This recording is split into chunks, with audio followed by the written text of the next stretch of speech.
Jason, you were in a similar situation the Eagles are in last year, as far as trying to decide whether to rest guys in a game that doesn't mean anything to you or not. You kind of basically your key players you rested. Talk about the thought process for a coach in this situation as far as what to do. Well, I can only share with you what our perspective was last year with our situation. You know, we had some guys who were banged up, who were starting players, who we just didn't think it was a good idea for them to play in the game.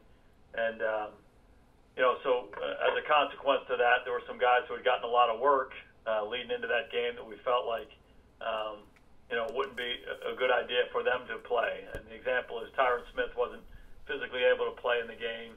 And I'm trying to think, we had one other guy, maybe Ron Leary wasn't able to play. So we kept those guys out, and then we subsequently kept Zeke Elliott out of the game, and then we only played Dak Prescott in the early part of the game. So that was kind of the thought process that we went through. Guys who were banged up at all, we kept them out, and then some of the other guys who had gotten a lot of work up to that point, we gave them limited work. And that was just the approach that we thought worked best for us. And what about, obviously you guys had the bye the next week too, so for some of those guys it was like having 3 weeks off. I mean, is there something to be said with maybe some of those guys getting rusty or not? I mean, did you find that was the case at all? Well, again, you'll have to go out and ask the different teams that have been in this situation through the years. We just felt like this was best for our team. We had to get some guys healthy. We had a number of guys who had been nicked up that weren't able to play. So for those guys, it didn't make any sense to play. And then for the other guys, we just felt like for them, we felt like a good week of practice leading up to it, and then limited time in the game would be fine. Leading into the next couple of weeks, getting ready for the playoff game. When you guys did get to that playoff game, I know you got behind in that game. Do you think there was any correlation to getting behind in that game after that long period of rest for a lot of the guys? Well, you never really know the answer to that question. I do think we were fresh. I do think if you just look at the specifics of the things that caused us to get behind, I don't know that there was anything that was directly related to that. Eventually we started executing, doing the things necessary, and we gave ourselves a great chance to win the ball game at the end. But those are some of the age-old questions that teams in these situations have been asking for a long time, and you never truly know what the answer is. Ultimately, I think you just do what you feel is right for your team, and you make that decision and go with it. What will be your approach this week, Jason, is particularly with Dak? Do you want to see Cooper rush at all? How are you approaching it? Really, we anticipate anybody who's healthy and ready to play is going to play in the game. And anybody who is physically not able to play or is on that borderline, we'll give someone else an opportunity. But we anticipate the healthy guys practicing and playing in this ball game. Hey, Jason, you were obviously a backup quarterback for some time in the NFL.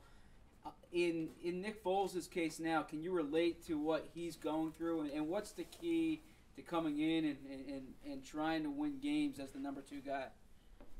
Well, he's just done an outstanding job really throughout his career, taking advantage of the opportunities he's gotten. And he was a starter for a while and has started a lot of games, many more games than I started. So he's certainly an experienced guy, and to me, he's handled it really well. He just goes in there and executes and helps run that offense, and he's been playing at a very high level for them. So he seems to have a pretty good idea of what he needs to do and done an excellent job. Jason, Zeke's suspension this season took on a life of its own with not knowing when it was going to happen, the constant questions to your players about it and you. Was it a distraction? Did it impact this team this season? Well, the biggest thing we try to emphasize to our players is focus on us and what we need to do to play our best each week.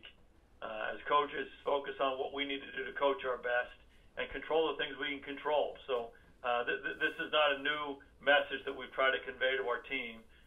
We've tried to instill that in them for a long, long time. And really that whole situation with Zeke's suspension kind of falls into that category. And I think our team did a really good job handling it. There were some situations where it was unclear as to whether or not he was going to play in a particular week, but our guys did a really good job just coming to work and focusing on what they needed to do to play their best. In a couple games, he was able to play, and things seemed to work out fine. And in games where he wasn't able to, again, I think our guys just locked in on what they needed to do. So, maybe from the outside it appeared like a distraction, but I think our guys handled it well.